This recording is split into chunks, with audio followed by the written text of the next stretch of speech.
Fala então um pouquinho sobre a DataSul também. Vamos começar. Ok, vamos lá.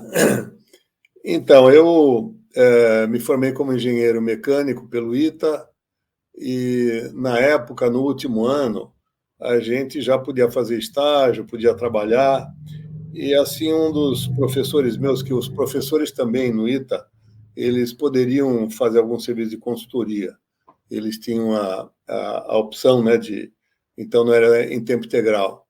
E um desses professores tinha uma consultoria e, enfim, ele me convidou para trabalhar com ele em alguns projetos e um dos projetos que nós pegamos, na verdade, foi logo depois de formado, né? Eu me formei e continuei trabalhando com ele.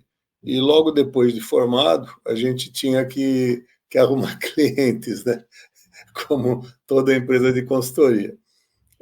Enfim, aí fizemos uma lista de empresas, mandamos lá, isso foi em 1968. 68. Me formei, né? Então foi em 69, quando a gente estava começando a empresa. E aí... E você estudou no ITA aqui em São Paulo? Em São José dos Campos, exatamente. São José dos Campos. A minha família toda é de São Paulo. Tá. E aí eu, enfim, estudei em São José dos Campos e, uma vez formado, continuei com o professor, que era o professor Charles Kinsey. Ele era um suíço, dava aula de produção, dava aula enfim, ensinava projetos de fábrica, processo de fábrica, gestão de produção. Era basicamente o que a gente aprendia e que dava consultoria. Mas eu, previamente, tive uma formação de técnico. Eu, inclusive, fiz Senai. Eu era torneiro mecânico, quer dizer, eu vim de uma formação muito mais técnica, chão de fábrica, mecânico, macacão. Era a minha juventude, a minha infância. Estudava à noite até que eu fiz o cursinho. Um dos meus irmãos, enfim, mais velho. Então, no ano de cursinho, daí eu parei do trabalho e fiz o cursinho para entrar no ITA. Me formei pelo ITA e trabalhei com professor. Então, talvez essa minha experiência de chão de fábrica é que, de alguma forma, me dava também uma experiência para trabalhar nessa consultoria, porque eu conhecia bem de fábrica do tempo da graxa mesmo, né? Enfim. Mas aí a empresa DataSul, ela foi fundada já com esse nome? Bem depois. Não. Isso é bem depois. Então, é que você perguntou, talvez eu me antecipei muito e comecei a história muito mais cedo, mas a minha experiência veio, então, deste projeto que eu comecei na Consul. Eu fui contratado para fazer a nova fábrica da Consul Refrigeradores, e daí fiz também um projeto de custos, e depois eles também me contrataram para projeto de controle de produção, que era todo manual, e eu achei que estava na hora de implementar sistemas de computador. Bom, eles me fizeram uma proposta, porque era um projeto, depois do segundo, depois do terceiro, e acabaram fazendo uma proposta e eu acabei ficando na Consul. E lá eu propus que se comprasse um computador. Na época ainda era coisa muito pequena, coisa de papel perfurado, que eu mesmo programava para imprimir a nota fiscal, e de lá eu tirava algumas estatísticas, exatamente para cuidar do plano mestre de produção, exatamente para conhecer, bom, qual é a capacidade que eu vou projetar para a fábrica, enfim, o que nós vamos fazer. Bom, deu certo, daí eu convenci a ter um computador maior, e aí a gente já fazia o faturamento num computador, quer dizer, maior naquela época. IBM? Não, era um Boros. Eu quis me referir a um computador maior naquela época, porque hoje, comparado com os dias de hoje, era muito pequeno, né? Isso era grande em tamanho. E então enfim, programei esse computador para fazer produção em aborros, né? Naquele tempo eles vendiam o computador e os programas de computador eram de graça. E eu queria aprender o que eles tinham de sistemas de controle de produção. Então eu recebi os manuais, aqui no Brasil ninguém tinha a menor ideia, e eu comecei a estudar os manuais e comecei a implementar sistemas de controle de produção.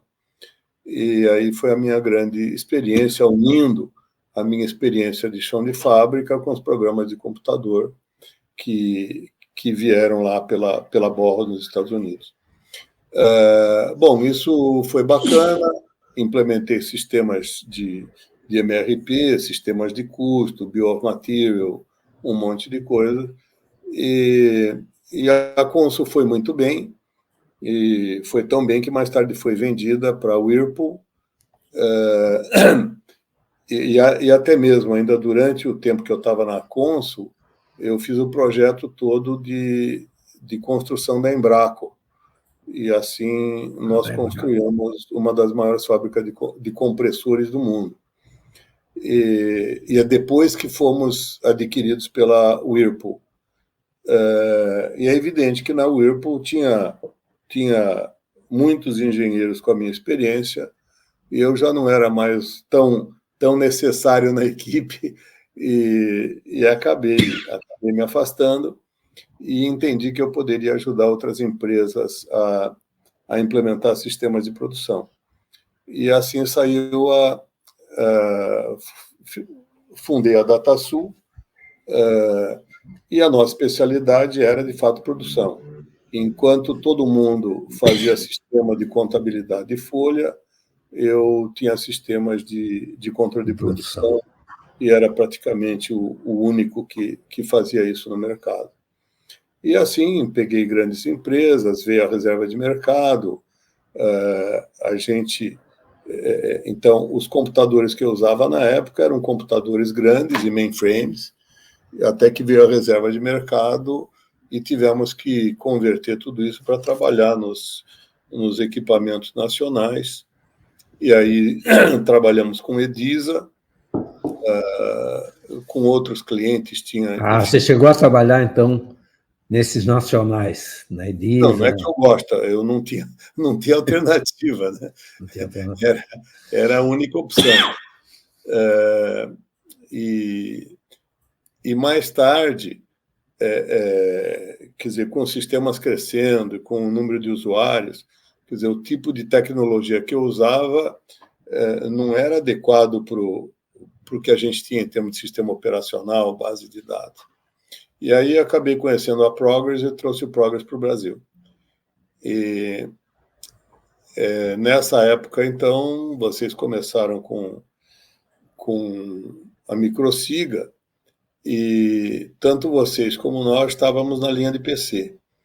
Só que eu tive talvez a oportunidade de conhecer o Progress, e o Progress a gente escrevia os programas num PC, mas conseguia compilar para eles rodarem máquinas maiores. Tá. Então, todo o desenvolvimento era no PC, e os nossos clientes maiores conseguiam rodar no DEC, conseguiam rodar em HP, conseguiam rodar em máquinas muito grandes. Então, essa era uma vantagem muito importante, enquanto que o Clipper basicamente rodava só em PC, só em máquina de 8 bits. Então, essa foi talvez a diferença em que a NeoGrid lá atrás ficou com clientes maiores e a Microsiga ficou com clientes mais da linha de Clipper, PC, etc. Bom, isso talvez foi a nossa diferença, e nós crescemos bastante. E quando veio... Mas aí você já estava morando no Sul ou você estava em São Paulo? Sim. Quando eu vim para os projetos da Consul, eu vim já quase em tempo integral, porque, quer dizer, embora solteiro, eu vim, era um engenheiro recém-formado e morava morava aqui em Joinville. Claro que tinha minhas férias, finais de semana, que visitava a família, mas eu estava morando sozinho em Joinville. E, enfim, mais tarde, enfim, casei, tive filhos, e aí vida normal. E, e quando eu saí da Consul, era mais fácil conversar com outras empresas aqui da região, porque, afinal, todos sabiam do trabalho que eu havia feito na Consul. E assim eu comecei com algumas empresas da região. Uma delas, a WEG, que é uma das maiores empresas do Brasil, que foi meu primeiro cliente. Então, eles usavam o sistema tudo no papel e eu implementei o sistema de controle de produção já praticamente logo de partida. Foi o primeiro sistema que eles implantaram no computador. E assim, enfim, foi a história da DataSul, e até que vieram os nossos concorrentes BAN e SAP, e aí nós, DataSul, fomos os alvos mais diretos, porque eles queriam trabalhar com empresas grandes. Então, nós sentimos mais a presença da SAP do que a Microsiga. E aí foi enfim, a diferença, e o resto da história vocês conhecem. E foi aí que você Basicamente tomou é isso.